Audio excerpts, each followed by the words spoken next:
Welcome to this Exactly Forecasting session on how Exactly uses Exactly Forecasting, how we use it to drive clean, healthy, sufficient pipeline, how we use it to grow our business and be predictable in our forecast. But that's not the only thing that we do with Exactly Forecasting.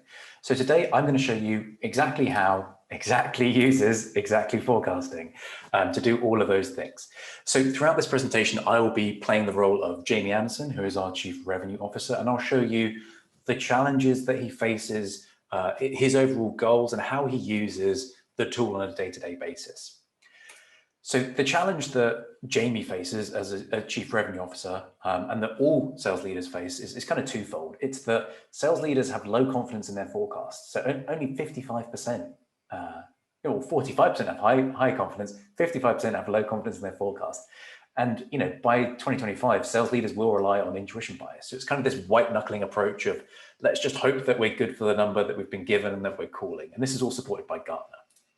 So, the way that Jamie grows our business and the way that he manages the sales organization is that we all need to remove our rose-tinted glasses. We have to base things on reality, on what is really in the pipeline, what's really happening. What should we be committing? What's in the different stages? We need to understand what is our realistic growth potential. Let's not just make up numbers and then hope for them. We need to back them up with activity, with pipeline, with accounts. We need to drive accountability, sales rep by sales rep, sales team by sales team, geo by geo. We need to make sure we don't have 20% of the reps doing 80% of the number or 80% of the reps doing 20% of the number. And we have to make sure that we're getting people productive as quickly as possible. We don't lose people in their first, 3 or 4 quarters because they're not being, supported in the ways that they should be. So the way that Jamie uses Exactly Forecasting and the way that our sales leaders use it throughout the organization is we use it to understand what is the position, is to have empathy, is to understand where sellers are, is to inspect the pipeline that they've got, to understand what is the risk and what is the upside and knowing the difference between the two and what to focus on. It's to look at individual teams and the individuals within those teams. And you can do that from Jamie's level all the way down to individual reps. So it's never been easier to understand exactly what they're going through. And then we can understand where should we focus on in terms of sellers, geos, teams, products, pipeline teams, and we can drive accountability accordingly. Long gone are the days where, sales leaders just have to shout and scream and ask for everything. No, we can be very tailored and very specific in what we're asking for. So what I'm going to demo to you today, so I'm going to go into the software itself. I've kind of put it in slides to keep it all nice and a polished experience for you guys, but this is all live in production software. We're going to go through 3 areas. How do I, as a revenue leader, know my business? How do I know the pipeline? And how do I know the individuals within it? So I'm logged into Exactly Forecasting now. This is demo data, so please do not try and work out everything about our business based on it. But here we've got, what is the state of Jamie Anderson's business in Q2? So we're at the beginning of Q2. We can see that, we've won about 27 million against a quota of 3.35 million. We've got about an 8 million gap.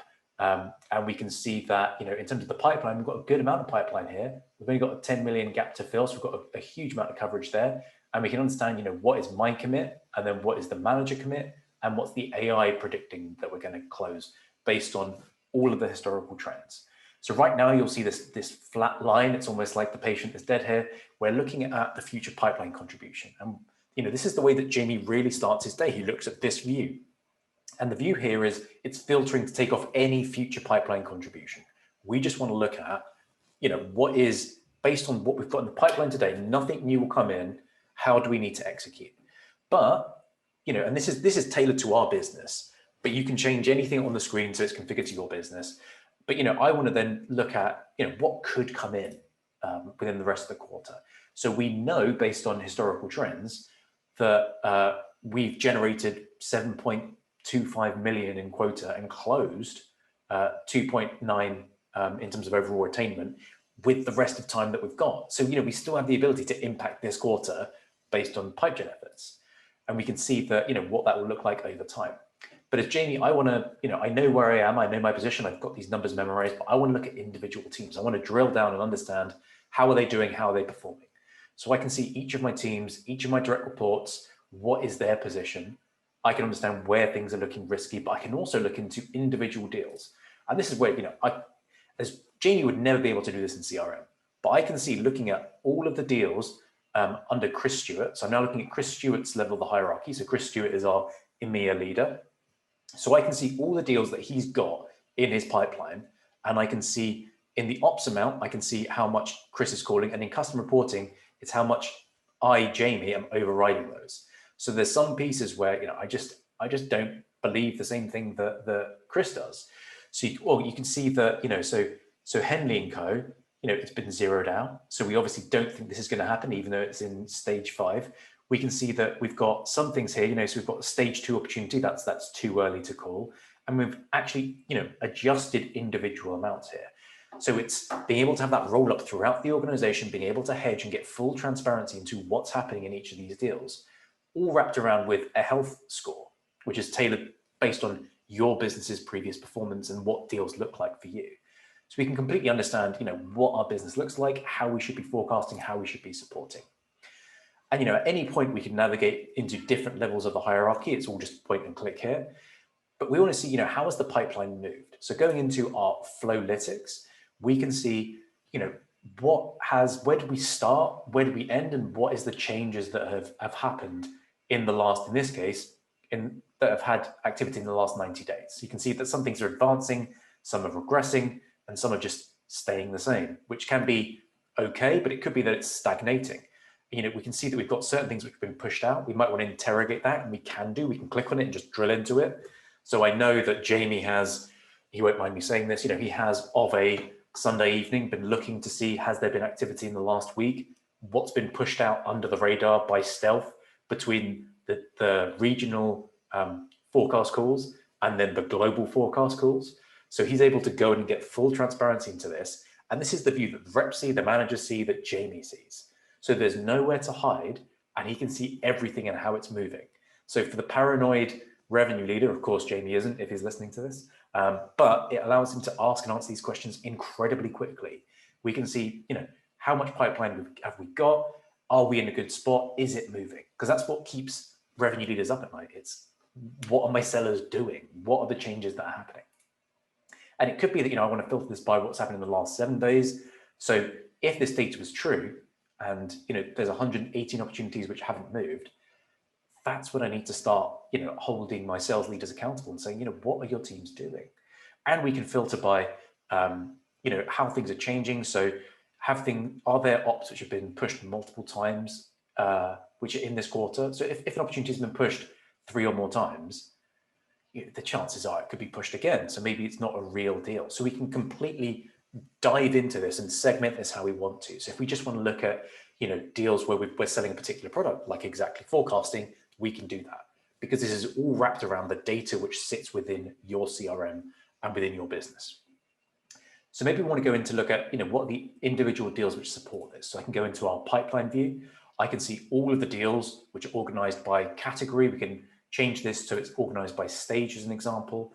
So here we can see all the different stages, and for our business, it would be, if it's closed, it's closed. Closed pending is it's just about to close. Stage 5, it's probably about 80% chance it's going to close. Stage 4 is about a 50-50, and then stage 3, it's probably a 1 in 3 sort of chance. And if it's discovery, it's very early doors. And again, remember, this is fake data, so please don't read into it too much.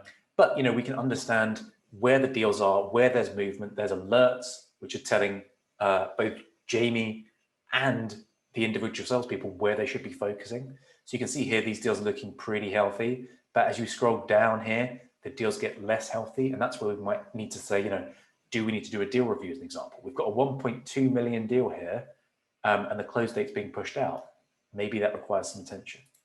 And we can filter that down so we can look at individual salespeople. So looking at, if I want to put myself in the shoes of Charlotte, I can see that she's got 1 closed pending deal, and she's got 4 which are, in this kind of 50-50 stage.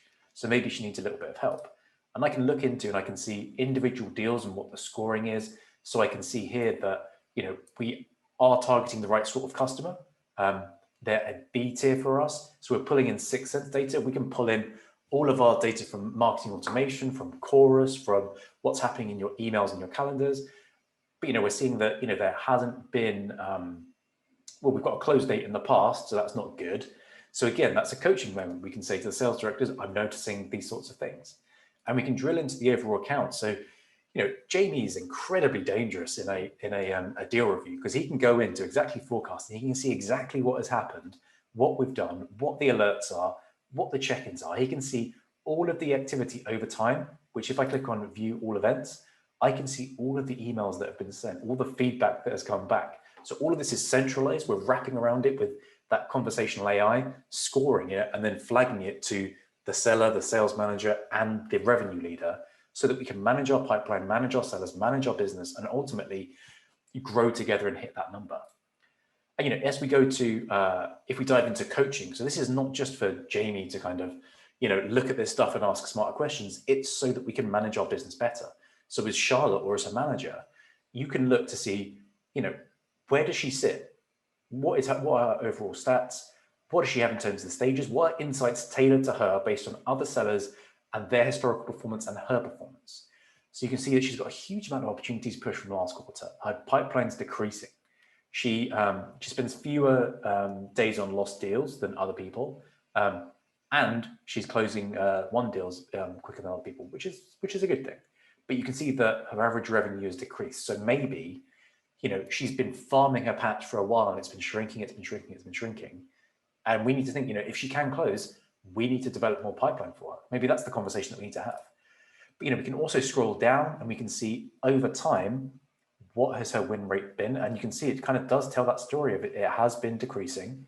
And all of this is based, so you see this for every single seller, every single sales leader. So you can compare your sales leaders side by side to see, who's good, who's improving, and who needs a lot more help.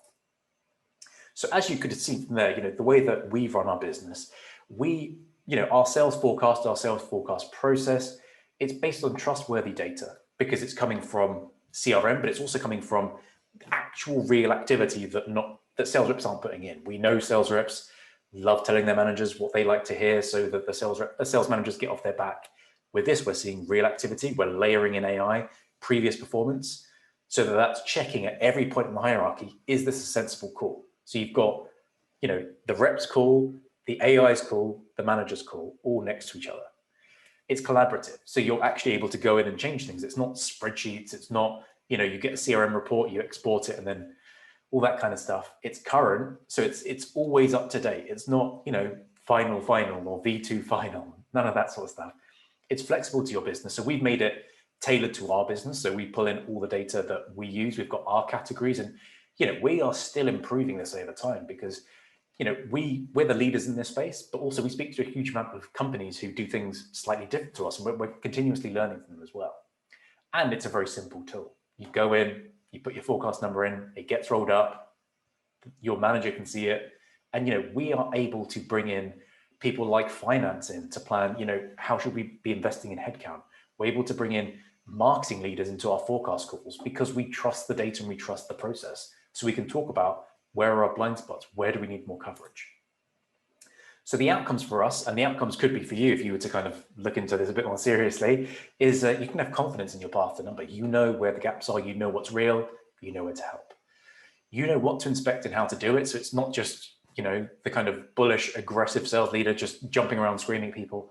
You can ask really, really smart questions and then layer in support. So you can support the team in the ways that they need it, rather than, asking the same 10 questions to every seller and hoping one of them hits the mark.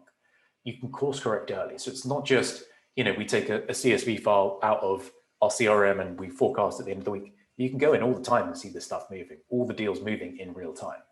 And as I mentioned, you can engage the whole buying team. So you can bring in everyone to support you on that journey.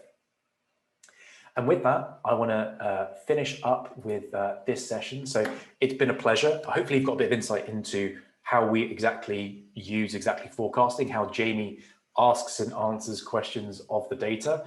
All of that was fake data, but the way it's set up is very, very similar to the way that we use our own instance of exactly forecasting. And what I want to leave you with is that, people look at this as, it's a tool to submit my forecast number. That's not what it is at all. This is it's a tool and it's a platform to drive behavior change at scale within your organization. Oftentimes you think, sales aren't doing what they need to do. Let's hire some more sellers or let's get a new sales leader. That's not the case. The best way to improve what you're doing to hit your number it's to manage your business, your sellers, and your pipeline, and to do it at scale in a consistent way. And that's exactly what this does. It provides you with all the tools to ask and answer the right questions, and for managers to do it themselves and for reps to do it themselves. So if you're struggling with not forecasting, but with growing your business at a consistent pace and doing it across the board, across all of your sellers, this is the solution for you. So thank you very much for your time. If you've got any questions, we're more than happy to answer them. And we hope you enjoy the rest of Unleashed. Thank you very much.